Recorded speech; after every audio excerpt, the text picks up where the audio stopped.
Shalom, qué alegría estar de nuevo aquí. Hoy vamos a meternos de lleno en una de las historias más dramáticas y a la vez más instructivas de toda la Torá, el episodio del becerro de oro.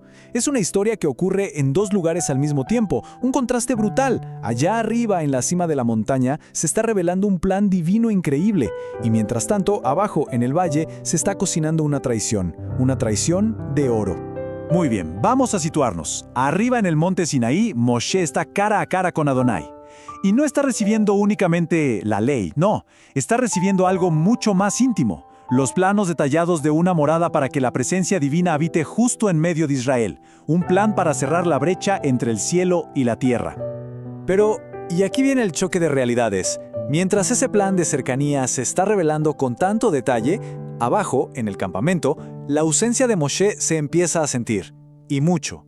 La espera se transforma en ansiedad, la ansiedad en miedo, y ese miedo está a punto de dar a luz a un ídolo. Empecemos por la cima de la montaña, porque es fundamental que entendamos qué era exactamente lo que Israel estaba a punto de despreciar. No era solo un conjunto de reglas, era, de hecho, una invitación personalísima de Adonai. Y aquí está el corazón de todo el asunto. Como leemos en Éxodo capítulo 25, versículo 8, el deseo más profundo de Adonai no era ser un soberano distante, sino habitar, morar, literalmente, acampar en medio de las vidas de su pueblo. Quería ser una presencia real, palpable, en su día a día.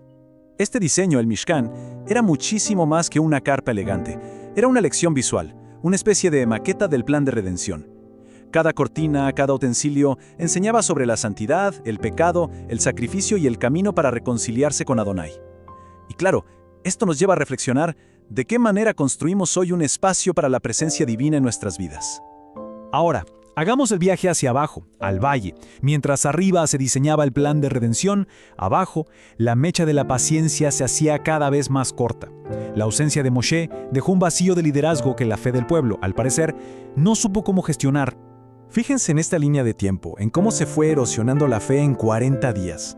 Lo que empieza como una espera llena de esperanza, para el día 20 ya se había convertido en inquietud.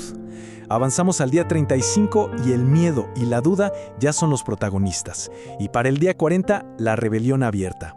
Es impresionante lo rápido que se olvidan los milagros cuando la mirada se fija solo en lo que se puede ver. Y este es el grito que nace del pánico. Es una petición dirigida a Aarón, pero que en realidad revela una crisis de fe mucho más profunda. No es que solo hayan perdido la fe en Moshe, han perdido la fe en el Dios invisible que los sacó de Egipto. Necesitan algo tangible, algo que puedan controlar. Y esto nos confronta con una pregunta. ¿En qué momentos nuestra propia impaciencia nos ha llevado a buscar dioses visibles en lugar de confiar en lo invisible? Lo que pasa a continuación es una caída en picada, un descenso vertiginoso hacia la idolatría. Es realmente impactante la rapidez con la que el pueblo, que acababa de aceptar un pacto con Adonai, se lanza de cabeza a esta traición. Sigamos estos pasos. La demanda del pueblo se encuentra con la debilidad de un Aarón que se ve sobrepasado. El mismo oro que los egipcios les dieron como señal de la victoria de Adonai, ahora se funde para crear un ídolo.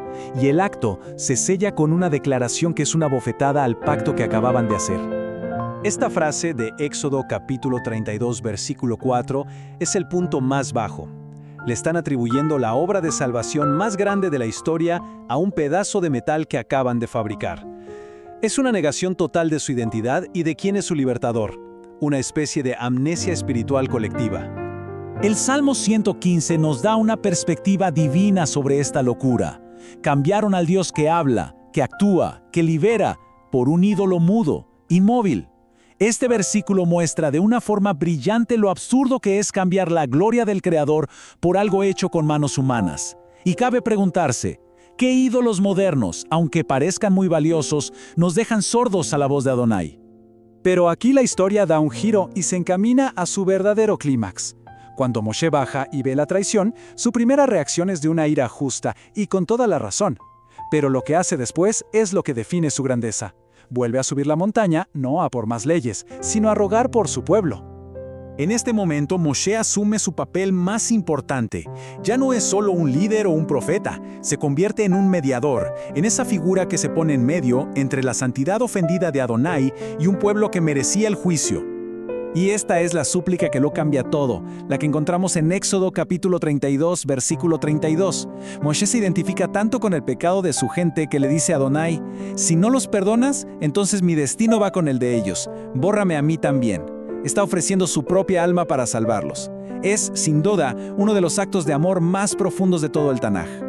Esto justamente es la intercesión. No es solo pedir por alguien, es ponerse en su lugar, es tomar su causa como propia y abogar por misericordia como si el error fuera nuestro. Moshe se paró en la brecha que el pecado de Israel había abierto. ¿Hemos sentido alguna vez el poder de alguien que se puso en la brecha por nosotros en un momento difícil?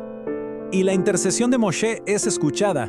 La misericordia de Adonai triunfa, pero... y esto es clave, eso no anula la justicia. El perdón se concede, sí, pero viene con consecuencias. Miremos este cuadro, que resume la dinámica a la perfección. Tenemos el pecado, la apostasía. Tenemos la justicia, el pacto se rompió y la santidad de Adonai exigía una respuesta. Y finalmente tenemos la misericordia, que activada por la súplica de un mediador, prevaleció sobre el juicio. Al final de la historia, la relación se restaura. El pacto se renueva. Pero este evento deja una marca, una cicatriz imborrable en la memoria de la nación. Se convierte en un recordatorio constante de nuestra fragilidad y de la inmensa gracia que se necesita para ser llamados el pueblo de Adonai. Y esta historia nos deja con esta pregunta fundamental. Nos muestra que la justicia y la misericordia de Adonai no son fuerzas opuestas, sino dos caras de su carácter perfecto. Es una tensión divina que nos invita a reflexionar constantemente. La intercesión no elimina la justicia, pero abre un camino para que la misericordia triunfe. Espero que este análisis haya sido de bendición, que la profundidad de este relato nos inspire a valorar la intercesión y a maravillarnos siempre de la gracia que es capaz de renovar pactos rotos. Gracias por acompañarnos, los esperamos en el próximo estudio del Bet Benetzion Podcast. Shalom.